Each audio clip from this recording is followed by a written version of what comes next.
ఈ పెద్ద పాదం అంటే ఏంటి, ఈ చిన్న పాదం అంటే ఏంటి, ఈ పాదాలు ఏంది అంటే వనయాత్ర అంటారు దీన్నే.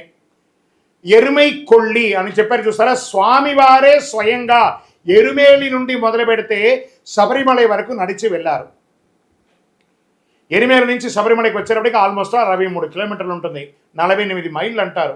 ఈ 48 మైల్ని పెద్ద పాదం ఎరిమేలి, పేరూర్ తోడు, కాళైకట్టి ఆశ్రమం, అழுదా, ఇంజిప్పారకోట, కరిమల, కరీలాంతోడు, పెరియానవట్టం, సెరియానవట్టం, పంబా నది, నీలిమల, అప్పాచిమేడు, శబరిపీఠం, సరంగుత్తి, సన్నిధానం, శబరిమల అని ఇన్ని రకాలైనటువంటి 5 కొండలతో ఉన్నటువంటి దేవాలయాన్ని పెద్ద పాదం చిన్న పాదం అంటారు.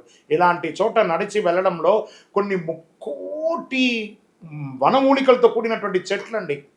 అలాంటి యొక్క చెట్ల యొక్క ఆ గాలి అంతా మన శరీరంలో తగిలితే మన శరీరం అంతా, మనం భారతదేశంలో వివిధ ప్రాంతాల నుంచి వెళ్తాం కదా, శరీరం అంతా కూడా కాలుష్యంతో నిండిపోయింది. ఆ యొక్క వనమూలికల యొక్క గాలి మన శరీరంలో పెట్టి చెమట రూపంలో చెడు అంతా బయటకు వచ్చి మనం ఆరోగ్యవంతులమయ్యి మంచి ఓవరాల్ అవుతుందన్నమాట బాడీ. అందుకే సంవత్సరంలో ఒక్కసారైనా వనయాత్ర చేయాలి. పుట్టినందుకు ఒకసారైనా శబరిమలకు వెళ్ళాలండి. ఎలా వెళ్ళాలి? అలుదా నదిలో మునిగి 2 రాళ్ళను చేతితో తీసి నిండు భక్తితో గుట్టపై ఉంచి, అలా చక్కగా గురువుగారు రాసినటువంటి పాట. కరిమల చేరి కరముల మ్రోక్కి నీ కీర్తి వెలుగెత్తి చాటుదాం. ఎంత అద్భుతం తెలుసా, అలా చెప్తూ ఉంటానే ఎలా గుజుబం చేస్తారా. ఆ వనయాత్రలో ఉన్నటువంటి భావన, ఆ వనయాత్ర యొక్క పవర్ అలాంటిదండి. అంత అద్భుతం. ఎక్కడ చూసినా మన బంధువులే. మనం ఆలవేసుకున్న అయ్యప్పుడే ఎంత ప్రేమగా మీరు నడవలేకపోతున్నారా, ఒకళ్ళు వచ్చి గాలి వీస్తారు అలా వాళ్ళ టవల్తో, ఒకళ్ళు గ్లూకోజ్ ఇస్తారు, ఒకళ్ళు పాదాలు పడతారు, ఒకళ్ళు భోజనం ఇస్తారు, ఒక టిఫిన్ ఇస్తారు. ఎంత ప్రేమాభిమానం తెలుసా అక్కడ. పేద లేదు రాజు లేదు ఎందులేని అద్భుతం అందులేని ఆనందమే అయ్యప్ప దర్శనం. అంత అద్భుతమైనటువంటిది అనమాట వనయాత్ర. శరణమయ్యప్ప. అప్పాచిమేడు నీలిమడై దాటిన తర్వాత అక్కడ బియ్యపు ఉండలు వేస్తూ ఉంటారు కదా స్వామి. ఎందుకు స్వామి అనంటే, ఈ యొక్క మృగాలు, పక్షులు, పశుపక్షాదులు ఉంటాయి చూసారా, వాటికి అన్నిటికీ ఆహారం వేసే విధంగా బియ్యపు ఉండల్ని అక్కడ వేయడం జరుగుతుంది.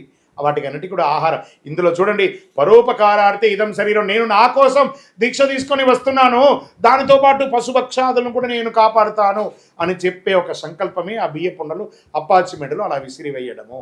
శరణమయ్యప్ప. అయ్యప్ప స్వామి వారి దీక్షలో బ్రహ్మచర్యానికి ఉన్నటువంటి గొప్పతనం ఏమి అంటే ఎంత అద్భుతం తెలుసా. బ్రహ్మచర్య దీక్ష ఉండడం గొప్పతనం కాదు. వాడు నిన్న ఎలా ఉన్నాడు ఇలాగ ఈరోజు అలాగే ఉంటాడు, బట్టలు మాత్రమే మారుతుంది. కానీ ఒక గృహస్థాశ్రమంలో ఉన్నవాడు కట్టుకున్న భార్యను సైతం మాతా మాళిగేపురత్తమ్మ అని చెప్పుకుంటూ తనకు తానే ఒక సెల్ఫ్ డిసిప్లిన్ ఉండి బ్రహ్మచర్య దీక్ష తీసుకునేదే బ్రహ్మచర్య దీక్ష. ఈ బ్రహ్మచర్య దీక్ష తీసుకున్న వాళ్ళందరూ కూడా మహామహా యోగులు ఉన్నారు. మనకు వివేకానందులు చూసాం, అలా ఎంతోమంది శంకరులను చూసాం. బ్రహ్మచర్య దీక్షతో ఏ పూజ చేసినా 1,00,000 రెట్లు తిరిగి అనుగ్రహంగా వస్తుంది. కాబట్టి బ్రహ్మచర్య దీక్షలో అంత పవర్ ఉంటుంది. శరణమయ్యప్ప. ఏమండి, అయ్యప్ప స్వామి వారి పూజలో విష్ణుమూర్తి ఏమో మోహిని అవతారంలో కదా, మరి వెంకటేశ్వర స్వామి పటంగాను ఇంకో చోట ఉన్నాడు. కానీ ఎందులో చూసినా అణువణువులో ఆయనే ఉన్నారు. కాబట్టి ఎక్కడ చూసినా ఎందందు వెతికినా అందందే కలుడు అని హరి అన్నాడు చూసారా.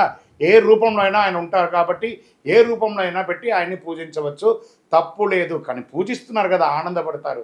శరణమయ్యప్ప.